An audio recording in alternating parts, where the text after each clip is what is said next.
Can you hear me? Loud and clear. Good.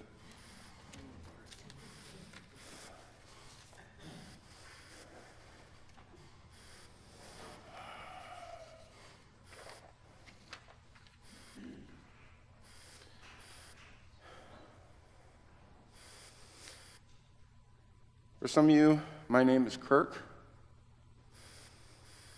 I'm 59 years old. I've lived out in Brighton pretty much all my life. I came from a real good Christian family. You worked all week. You did work around the house on Saturday, and Sunday became something special. The family, my parents always, the church, we went to church. That was something we did all the time. At the end, after church, we would all meet as a family, aunts, uncles, cousins, brothers, over Grandma's house, Sunday dinner.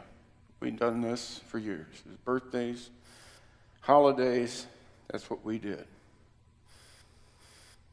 Everything was running real good, nice and smooth. Liked it. I loved the family feeling. That was nice. But then, things started to happen in the family. Grandparents were passing away. Family was changing. People were getting married and they were moving away. My brother passed away at a young age. He was only 48 years old when he passed away. My brother. I lost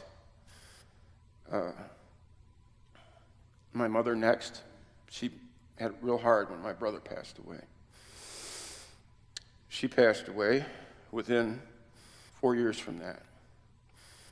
I lost an older cousin that I had. 3 years later, he passed away. It went down the line. It was between 3 and 4 years with everybody.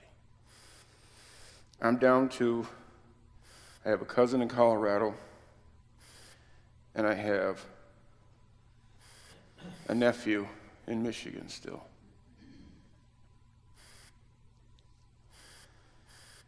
I was extremely mad at God. He took everything that I loved and my pleasure away. It felt like he hurt me. I was blaming him for everything. I was alone. I had nothing. It was just me, And then I took sick. I ended in the hospital for a month. I got a disease that was called cellulitis, and I almost lost my legs because of it. The doctors finally found an IV antibiotic that worked.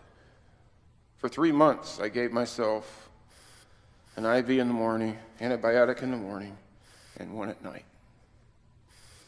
Had nurses coming to the house to check on me. By that time, somebody had told the church that I was laid up. So they called me, told me they had a program called Stephan Ministry. And they sent somebody out to be with me. The person that came out was Bill Okamoto. He was my Stephan minister. I knew him from when this church first started. This was the sanctuary before. This was the church that I went to when I was growing up. So Bill was very special to me. He'd come and we'd talk. He brought a book called Portals of Prayer. We'd read that together.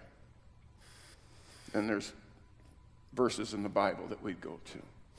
He would tell me about God, and I still was fighting him because I was still mad at God for what he did. But Bill is very persistent, and he got really mad at me too. So he asked Pastor Ben to come visit me. Pastor Ben come to visit me, and we talked a couple times. Told me I had to start members class to come back to church, because I've been away from church for a long time. In my heart, I still belong to the church, but I lost my membership. It took him a couple times to get me to go to that membership class. He shook his finger at me. And he can be very, very stern when he wants to. So I came back to the members class. I didn't understand a lot, but I got through it. And I'm glad I did. I went to a few of the services, and I still wasn't happy.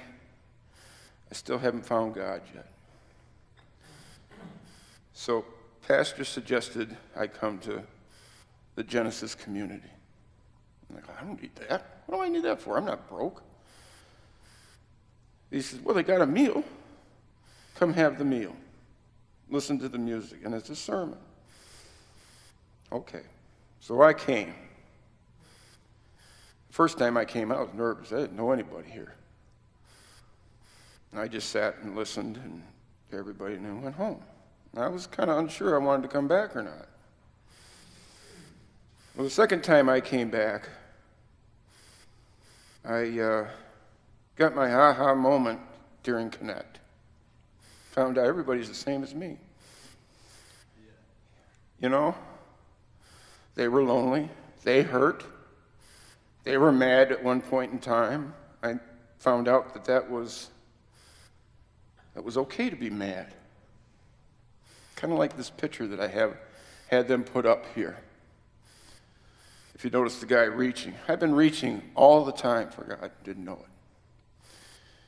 But he was always there with his hand out, pointing me in the right direction.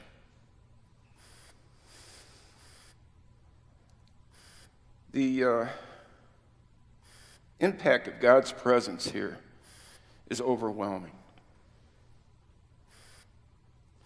It gave me the desire to learn more about God, really.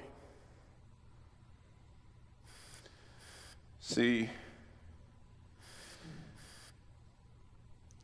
Jesus forgives me on the cross. The empty tomb gives me hope. All of you have become my new family. I can't imagine not being here without you around. I can call anybody. I've had wondrous things happen. Charlie came over and fixed a chair for me. I needed a chair that I could get up without having somebody pull me up, and he took care of that. You know, I've had Joni takes me here, brings me here when I can't drive myself, when I'm having a really rough day. There's always somebody here, or somebody I can just pick up the phone and call and talk to, because I'm hurting at that point. You know, there's like Kevin. There's just so many names that have taken help in me. And that's community. That's faith. That's God working with everybody. Well, I just wanted to share a little bit about how I felt here and how you make me feel. I'd like to read something to you.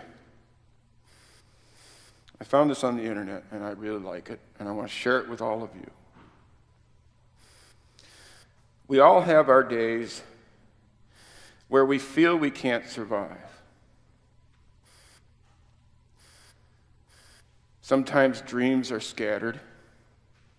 Friendships may fall apart. Loved ones may hurt us. Finances may worry us. Sicknesses may overcome us. We may even lose people we love. but God will always be there to guide us through even the toughest of times. But remember, and I mean really remember, never lose faith. Hold on to hope and trust in God always. Thank you.